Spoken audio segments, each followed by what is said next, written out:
lungdam na lai sang tho Luka alian guk aneu som le sagi som ni pan som ni le guk chiang Jesu in amau te to mual tung pan kum suk khom a mun jang khata ading hi tualai a ama nung zui hon pi le Judea gam khem pe Jerusalem Tyre le Sidon tui pi dung pan mi tam pi zong a omu hi tua khit chang in Jesu in anung zui te enin again ina mi zong no te in thupa anga na hi u hi panghang hiam chi le pasian gam in no te gam a hi tulai taka agil kial no te in thupa anga na hi u hi panghang hiam chi le nagilu aba ding hi tulai taka akap no te in thupa anga na hi u hi panghang hiam chi le nanui ding u hi mi te in mi hing tapa hang in no te hong muda u a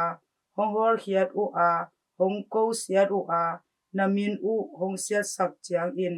no te in thupa anga na hi u hi tuani hun in nuam un la lungjam in na diang un panghang hiam chi le van tung a thaman lian nanga ding u hi tua ma bang in apu apa te un kam sang te tua bang in abor sia u hi a hi hang in a hau no te in kimna na thuak ding u hi panghang hiam chi le he nep na hin u hi tu lai tak a an akham no te in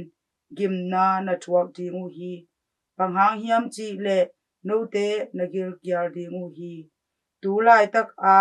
anui no te in gimna na thuak ding u hi panghang hiam chi le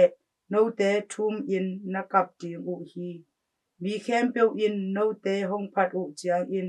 gimna na thuak ding u hi panghang hiam chi le amau pu pa te in kam sang zuaw te tua bang in abolu hi in to pa lungdam na lai sang tho a hi